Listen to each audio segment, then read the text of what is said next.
નમસ્કાર મિત્રો, આપનું સ્વાગત છે અમારી ચેનલમાં. હું છું ડોક્ટર વરુણ વ્યાસ, કન્સલ્ટન્ટ ઓર્થોપેડિક અને જોઈન્ટ રિપ્લેસમેન્ટ સર્જન, શિવાલિક હોસ્પિટલ, ગાંધીનગર. આજે આપણે ચર્ચા કરીશું ની રિપ્લેસમેન્ટ વિશે. ની રિપ્લેસમેન્ટ વિશે સમાજમાં ઘણા પ્રકારની ગેરમાન્યતાઓ ફેલાયેલી છે. એ ગેરમાન્યતાઓને આજે આપણે દૂર કરવાનો પ્રયત્ન કરીશું. મિથ 1, ની રિપ્લેસમેન્ટ ફક્ત વૃદ્ધો માટે છે, પરંતુ વાસ્તવિકતામાં એવું નથી. ની રિપ્લેસમેન્ટ નાની ઉંમરમાં પણ જરૂર પડી શકે છે, જેવી કે નાની ઉંમરમાં રુમેટોઇડ આર્થરાઇટિસ થયેલ હોય, કોઈ પુરાની ઈજા થયેલ હોય, અથવા તો જીવનશૈલીને કારણે અથવા વધારે વજનને કારણે ઘસારો થઈ ગયો હોય, તો તેવી પરિસ્થિતિમાં પણ ની રિપ્લેસમેન્ટની જરૂર પડી શકે. મિથ 2, ની રિપ્લેસમેન્ટ સર્જરી ખૂબ જ રિસ્કી હોય છે, પરંતુ વાસ્તવિકતામાં એવું નથી. હવે જેમ જેમ સમય આગળ વધ્યો છે તેમ એડવાન્સ ટેકનિક સાથે મિનિમલ ઇન્વેઝિવ સર્જરી ઉપલબ્ધ છે. મિનિમલ ઇન્વેઝિવ સર્જરીમાં ખૂબ જ નાના ખીરા સાથે ની રિપ્લેસમેન્ટ કરવામાં આવે છે, જેનાથી કોમ્પ્લિકેશનનો દર ખૂબ જ ઓછો રહે છે. તો અનુભવી ડોક્ટર તથા એડવાન્સ ટેકનિક સાથે ની રિપ્લેસમેન્ટ ખૂબ જ સુરક્ષિત છે આજના સમયમાં. મિથ 3, ની રિપ્લેસમેન્ટ સર્જરીનો સફળતાનો દર ખૂબ જ નીચો હોય છે, પરંતુ વાસ્તવિકતામાં એવું નથી.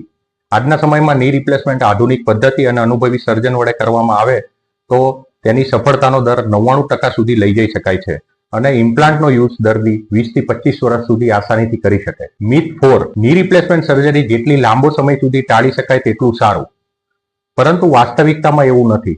જો ગ્રેડ 4 જેટલો ઢીંચણનો ઘસારો થઈ ગયેલ હોય તો ની રિપ્લેસમેન્ટ સર્જરી વહેલામાં વહેલી તકે કરવી આવશ્યક છે, જેનાથી આપણે સારું રિઝલ્ટ મેળવી શકીએ અને દુખાવા રહિત લાઈફ આગળ જીવી શકીએ. મિથ 5, ની ઇમ્પ્લાન્ટ્સ 10 વર્ષથી વધારે નથી ટકી શકતા, પરંતુ વાસ્તવિકતામાં અત્યારે અત્યાધુનિક ટેકનોલોજી વડે બનેલા ઇમ્પ્લાન્ટ ઓછામાં ઓછા 20 થી 25 વર્ષ સુધી ટકી શકે છે, અને એમાં પણ જો અનુભવી સર્જન દ્વારા આધુનિક ટેકનોલોજી વડે સર્જરી કરવામાં આવે તો એનું આયુષ્ય 30 વર્ષ સુધી પણ લંબાઈ શકે.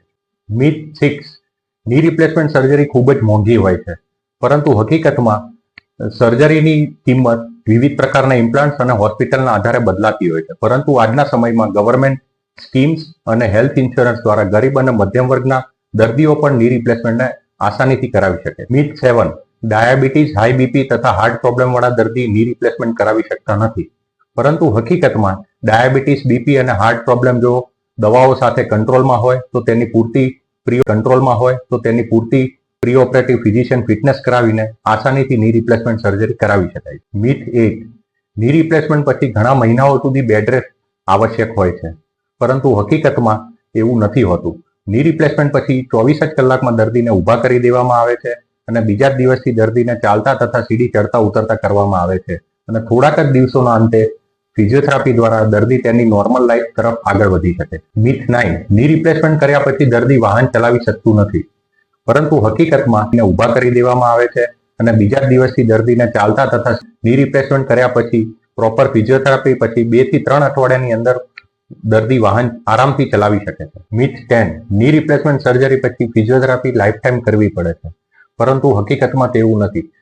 ટેકનિક દ્વારા કરવામાં આવેલ ની રિપ્લેસમેન્ટ પછી ફિઝિયોથેરાપીની જરૂરિયાત નહિવત થઈ જાય છે. આ સિવાય પણ ની રિપ્લેસમેન્ટ વિશે ઘણી ગેરમાન્યતાઓ ફેલાયેલી હોય છે, તો તેને દૂર કરવા માટે તમારી કોઈ પણ નજીકની હોસ્પિટલ અથવા ઓર્થોપેડિક સર્જનનો સંપર્ક કરી શકો છો.